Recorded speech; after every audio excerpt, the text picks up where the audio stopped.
Ingat kasus pria Amerika yang memalsukan kematiannya dan berpura-pura menjadi orang Inggris untuk diduga menghindari penuntutan? Keberatan yang mulia sudah cukup dari saya. Nah, masa lalunya akhirnya mengejarnya setelah lebih dari 1 dekade. Dia kabur dari negara untuk hindari penyelidikan. Dia menggunakan nama samaran dan bahkan dalam menanggapi kasus ini menolak untuk mengakui siapa dirinya. Kini kami akan menjelaskan kepada Anda bagaimana dia berhasil menghindari deteksi selama bertahun-tahun, serta hukuman yang dijatuhkan hakim kepadanya dalam salah satu kasus pidananya. Saya tidak bersalah atas ini. Para wanita ini berbohong. Inside the Crime dipersembahkan Law and Crime. Saya Elizabeth Milner. Ya, kasus Nicholas Rossi mencuri perhatian dunia. Selama bertahun-tahun, dia menggunakan berbagai nama samaran, bahkan pernah mengaku sebagai seorang yatim piatu asal Irlandia. Ternyata dia hanya pria Amerika yang berusaha menghindari tuduhan pemerkosaan. Dia lahir dengan nama Nicholas Aldo Varian, lalu dia menjadi Nicholas Rossi, kemudian dia menjadi Arthur Knight Brown. Apakah itu Anda, Tuan Rossi? Apakah Anda, Tuan Rossi?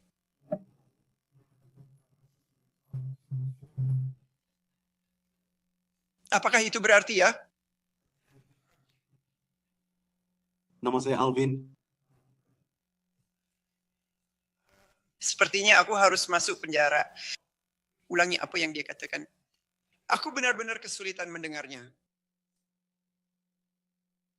Apa itu? Namaku Alvin Knight.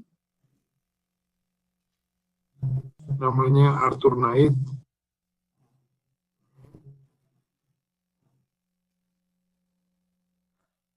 Saya yang tidak mau negeri yang mulia agar dia menyebutkan nama dan datanya. Kami tidak bisa mendengarnya. Bisa tolong tanyakan? Bisakah Anda menyebutkan nama dan tanggal lahir Anda? Mendekatlah sedikit. Nama saya Arthur Satria Brown. Tanggal lahir saya 22 bulan 11, 1996. Oke, Saya rasa kita sedang mengalami masalah dalam memahami siapa orang ini. ini bukan nomor 36. Yang mulia, kami memiliki dia sebagai Nicholas Rossi, dan dia mengatakan namanya adalah Arthur Knight. Itu salah satu nama aliasnya. Yang mulia Tamar Boske untuk negara. Individu ini telah diekstradisi dan dia belum mengakui nama atau tanggal lahirnya dengan akurat. Jadi saya rasa kita juga tidak akan berhasil dalam hal itu hari ini. Itu juga dikenal sebagai Keberatan yang mulia itu sudah selengkap yang saya bisa, dan saya mohon kepada yang mulia agar pihak penuntut memanggil Hawaii.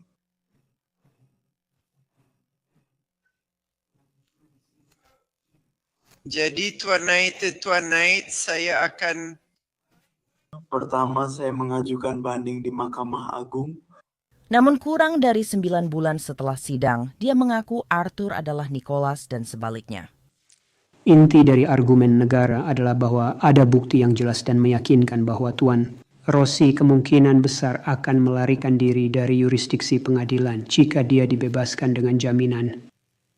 Setelah mempertimbangkan dengan cermat bukti yang diajukan, pengadilan menemukan bahwa negara telah menunjukkan bukti yang jelas dan meyakinkan bahwa hal itu benar.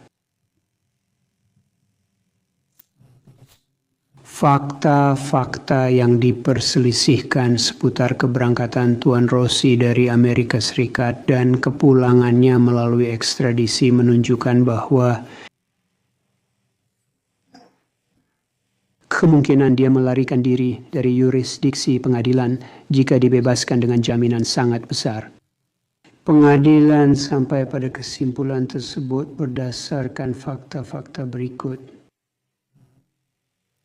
Pada saat Yayasan Ala Verde sedang diselidiki atas tuduhan penipuan, Nicholas Rossi meninggalkan Amerika Serikat. Dia melawan Versawava dengan seorang agen FBI di mana dia yang menyatakan bahwa dia memilih negara tujuannya karena Irlandia tidak akan mengekstradisinya. Agen FBI mengonfirmasi keberangkatan Tuan Rossi dengan penerbangan American Airlines pada tahun 2017. Dia pergi menggunakan paspor Amerika Serikat dan turun di Dublin. Kesaksiannya adalah bahwa pada tanggal 9 Januari, Tuan, Rossi diberi pengkraman status pelaku kejahatan seksual oleh negara bagian Rhode Island.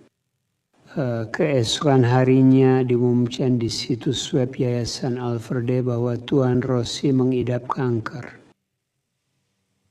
Kemudian pada bulan Februari, sebuah berita duka diposting untuk Tuan Nicholas Rossi, lagi-lagi pada Februari 2020, yang menunjukkan bahwa dia telah mengalami hal itu.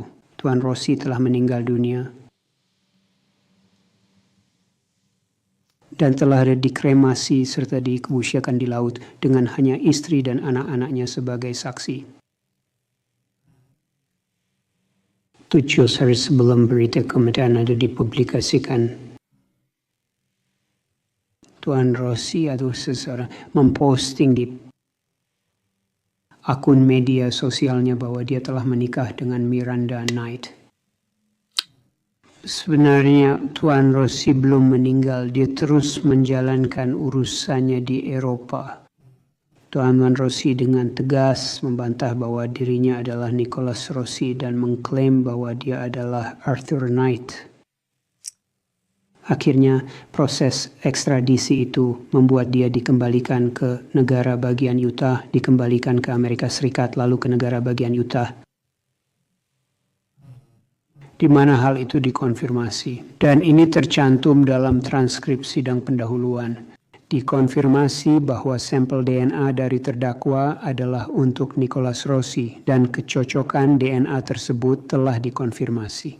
Dan hari ini bisa Tuan Rossi tidak menyangkal bahwa Arthur Knight dan Nicholas Rossi sebenarnya adalah orang yang sama.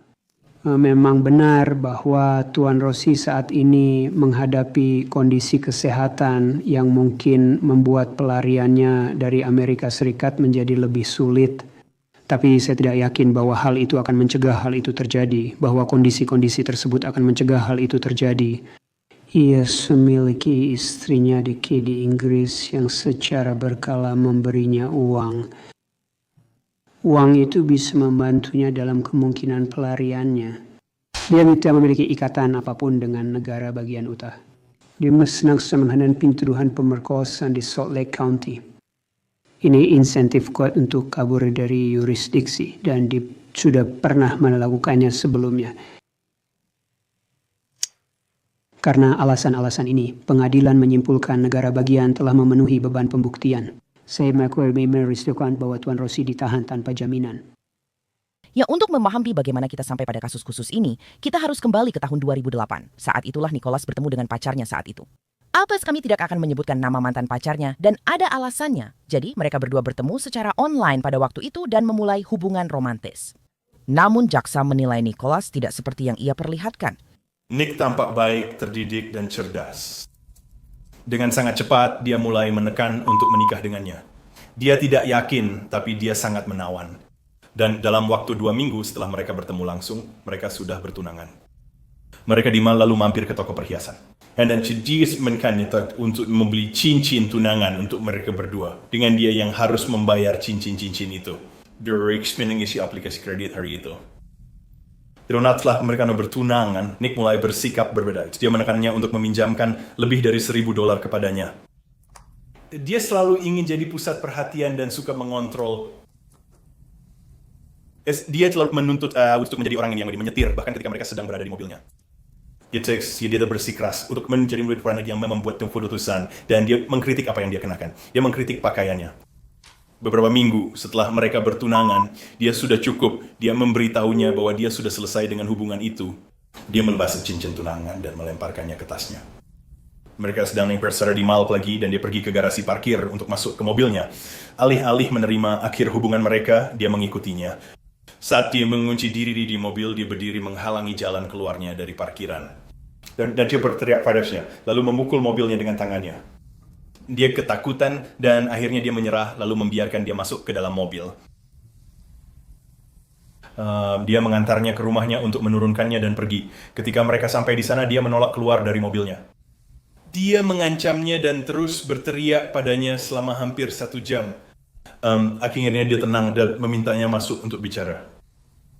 Dia setuju, tapi setelah masuk dia bilang lagi hubungan mereka tak akan berhasil. Dia udah marah lagi, dia udah mendorongnya ke tempat tidur, dia naik ke atasnya, dia menahannya.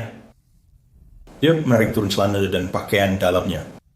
Dan saat dia terbaring di sana, ketakutan, dia memasukkan penisnya ke dalam vaginanya. Negara ingin kalian percaya, tapi ada 2 cerita berbeda. Minggu ini ada 2 cerita yang berbeda dari 2 wanita yang berbeda. Keduanya adalah kisah pemerkosaan. Cerita pertama sudah sedikit kalian dengar, kalian sudah mendengar penggambarannya. Bayangkan saja ini bersama saya.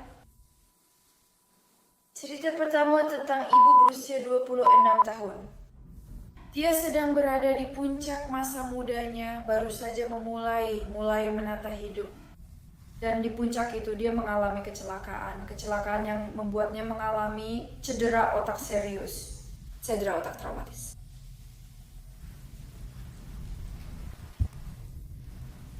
Dia harus berhenti, dia harus jeda. Semua momentum itu yang dia miliki, dia harus istirahat dan memulihkan diri. Jadi dia terkurung di rumah orang tuanya, dia bersama ibu dan ayahnya. Dan hanya beberapa bulan, 2 bulan setelah cedera otak itu, cedera yang akan dia alami seumur hidupnya, dia memutuskan untuk mulai bertemu lagi. Dia membuka Craigslist dan menemukan sebuah iklan baris, lalu dia membalasnya. Itu iklan baris, Nick. Dan apa yang terjadi setelah itu hanya bisa digambarkan sebagai semacam kisah cinta yang berputar cepat. Sesuatu yang biasanya hanya kamu dengar di Kabupaten Utah atau di acara tunangan 90 hari. Dia bertemu dengan Nick di ulang tahunnya yang ke-27. Dan pertemuan itu sepertinya berjalan cukup baik, karena 7 hari kemudian dia datang ke acara Thanksgiving bersama keluarganya. Pada hari setelah atau pada Black Friday mereka pergi membeli cincin dan mereka bertunangan untuk menikah. Tapi seperti semua hubungan yang dimulai dengan sangat cepat, hubungan itu pun meredup. Nick dan mulai bertengkar. Mereka mulai tidak setuju apakah mereka benar-benar harus menikah. Keduanya mulai ragu-ragu. Dia kesal soal utang dari cincin-cincin itu. Dia mengajukan kasus ke pengadilan klaim kecil, dia mengganti nomornya 2 kali. Mereka mulai menjauh, mereka tidak peduli satu sama lain. Lalu, hingga 13 tahun kemudian, menonton berita, dan dia melihat Nick di berita. Dan dia berkata, "Hei, itu orangnya. Itu mantan pacarku yang payah. Yang membuang-buang waktuku di usia 20-an. Yang membuatku membayar segalanya, membuatku membayar cincin tunangan kami sendiri. Yang membebani aku dengan utang itu, itulah dia." Dan dia menjadi marah, dan tahun-tahun penuh amarah dan kebencian itu mulai muncul ke permukaan. Dan dia menelepon polisi dan dia berkata, "Itulah pria yang memperkosaku 13 tahun yang lalu." Dia mengatakan itu. Kamu tidak akan memiliki laporan polisi dari tahun 2008, kamu juga tidak akan memiliki tanggal yang pasti. Kamu juga mungkin tak akan tahu persis di mana itu terjadi. Kamu hanya akan mendapat sedikit informasi dari tahun 2022 dan potongan puzzle acak yang diberikan negara. Jaksa di Kabupaten Salt Lake mengatakan korban memberitahu orang tuanya setelah pemerkosaan, namun tidak ada tindakan dan dia kehilangan harapan. Dia tak mau berurusan lagi dengan Nicholas, mengganti nomor, lalu dihubungi lewat email. Jaksa menggugat secara perdata untuk menagih uang pembelian cincin yang masih disimpan Nicholas. Nicholas membalas dengan email ancaman. Setelah itu mereka tak pernah bertemu atau bicara lagi dan Nicholas tetap bermasalah. Nicholas dituduh melakukan pelecehan seksual terhadap seorang wanita di Community College Utah County pada tahun yang sama. Dia berhasil lolos dari pertanggungjawaban atas kedua kasus tersebut untuk beberapa waktu, sampai salah satu korban menyadari bahwa pria yang menyerangnya muncul di televisi. Dengan nama yang berbeda, penampilan yang berbeda, dan aksen yang berbeda. Tuduhan seperti apa yang diajukan dalam kasus di Kabupaten Utah dan kapan tuduhan itu muncul? Oke, jadi kasus di Kabupaten Utah itu dilaporkan lagi, yaitu pelecehan seksual. Jadi DNA dari alat bukti pelecehan seksual diajukan untuk diuji di bawah program SACI seperti yang telah saya jelaskan. Dan jadi kasus itu memerlukan penyelidikan dan tindak lanjut yang kemudian mengarah pada informasi lainnya. Kapan dan di mana dugaan pelecehan seksual di Utah County itu terjadi? Ingatannya yang paling baik, maaf, sudah cukup lama sejak terakhir kali saya melihatnya. Itu tahun 2008. Saya ingat itu sekitar musim panas, akhir musim semi, atau seperti musim semi ke musim panas tahun 2008. Oke. Dan itu di kota apa?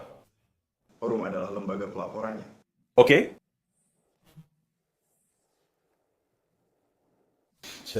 Jadi maaf saya lupa jawaban Anda. Kira-kira kapan Anda melakukannya? Kapan Anda bilang? Anda semacam memimpin penyelidikan dalam kasus Orrum itu. Saya tidak ingat secara spesifik, tapi itu terjadi pada tahun 2020. Itu seperti di peralihan antara Desember dan Januari. Oke, apakah Anda dengar? Sekarang saya melompat ke masa depan. Apakah mulai ada perhatian media tentang penyelidikan itu dan penyelidikan selanjutnya nanti? Ya. Sebagai akibat dari perhatian media itu, apakah Anda mendengar dari siapapun di Kabupaten Salt Lake? Ya, saya dengar. Dari siapa Anda mendengarnya? Dalam kasus ini saya tidak pakai inisial atau nama. Anda pilih yang mana? Pilihan negara bagian adalah menggunakan inisial. Oke. Jadi MDS menghubungi dan menyatakan bahwa dia memiliki hubungan dengan individu yang diberitakan di media. Bernama Nicholas Rossi atau Nicholas Alarician. Dia mengenalnya sebagai Nicholas Rossi. Oke. Apa tebus Anda mewawancaranya? Saya sudah. Vizbekais Manapertista bisa mentahukannya. Setelah keluar dari Utah, dia terkenal di negara bagian lain. Kemudian dia bernama Nicholas Aldivarian, advokat kesejahteraan anak yang mengkritik Departemen Anak, Remaja, dan Keluarga Negara Bagian. Ia mengaku jadi target politik karena hal itu. Itu diperlukan untuk memastikan bahwa saya tetap aman, lalu demi menjaga keluarga saya aman. Dia dokumenter Sixen kematiannya dan Kaiming terunggah obituari palsu ini secara online. Sebagian isinya berbunyi, kutipan, hidup Nicholas Aldivarian berakhir pada 29 Februari 2020. Anak-anak dan keluarga yang berada dalam perawatan Departemen Anak, Remaja, dan Keluarga Rhode Island yang telah ia inspirasikan dan pimpin melewati pelanggaran pemerintah yang penuh gejolak telah kehilangan seorang pejuang yang bertarung di garis depan selama 2 dekade. Tuan Aldivarian meninggal 2 bulan setelah mengumumkan diagnosis limfoma non-Hodgkin. Usianya 32 tahun. Di samping tempat tidurnya ada Nyonya Aldivarian, 2 anak dan keluarga besar. Kata-kata terakhirnya adalah, jangan takut, kejar kebahagiaan di bawah matahari. Namun, obituari itu terasa menyentuh, padahal Nicholas masih hidup. Saat terbang melintasi lautan, dia mengganti nama jadi Nicholas Brown dengan identitas palsu. Dia Atba di Irlandia, mungkin perjalanan pesawat memberinya waktu menyusun ceritanya. Busty adalah yatim piatu Irlandia bernama Arthur Knight Brown yang melarikan diri sekitar tahun 2020. Apa yang paling diingat orang dari tahun itu? COVID. Nicholas alias Arthur terinfeksi virus itu dan dirawat di rumah sakit Glasgow. Para penyelidik berhasil melacaknya sampai ke Skotlandia setelah menelusuri akun iCloud dan catatan banknya. Bayangkan terbangun dari koma karena COVID, lalu diborgol ke ranjang rumah sakit. Itu yang terjadi. Selama bertahun-tahun, Nicholas mengklaim ini hanya salah identitas. Dia lama menolak ekstradisi, namun pada Agustus 2023 Hakim Inggris memutuskan dia bisa diekstradisi ke Amerika. Pada Januari 2024 itu akhirnya terjadi. Namun, saat sidang pertamanya di Amerika Serikat, dia masih mempertahankan sandiwara itu. Keberatan yang mulia, itu sudah selengkap yang saya bisa. Tahun berikutnya, dia diadili untuk kasus di Kabupaten Utah dan juga kasus di Kabupaten Salt Lake, dan dia dinyatakan bersalah di kedua kasus tersebut.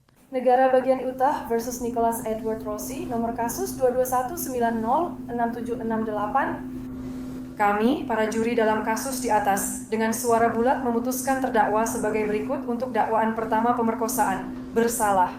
Ditetapkan 13 Agustus 2025 ditandatangani oleh 4%. Dia belum dijatuhi hukuman dalam kasus di Kabupaten Utah, tetapi dalam kasus di Kabupaten Salt Lake, hakim tidak menahan diri sebelum menjatuhkan hukuman padanya. Inilah contoh risiko melarikan diri. Dia kabur ke luar negeri agar lolos dari penyelidikan. Dia memakai nama samaran dan menolak mengakui identitasnya dalam kasus ini. Nicholas Rossi tidak memberikan kesaksian untuk membela dirinya sendiri di persidangan, dan saat penjatuhan hukuman, dia secara mengejutkan membuat pernyataannya singkat. Singkat. Keisha tidak bersalah Keisha atas hal ini. Para wanita ini berbohong, dan pada waktunya kami akan mengajukan banding. Terima kasih. Dalam kasus ini, hakim menjatuhkan hukuman kepada mantan Arthur Knight Brown selama 5 tahun hingga seumur hidup di penjara. Dia resmi dipindahkan ke penjara pada 22 Oktober untuk mulai menjalani hukuman. Nicholas Rossi kini menjalani hukuman di fasilitas pemasyarakatan Utah Tengah, Gunnison, Utah. Dia akan dijatuhi hukuman kasus di Kabupaten Utah bulan depan. Itu saja. Untuk episode ini, tonton episode lainnya di saluran YouTube Law and Crime. Saya Elizabeth Milner, inilah Inside the Crime.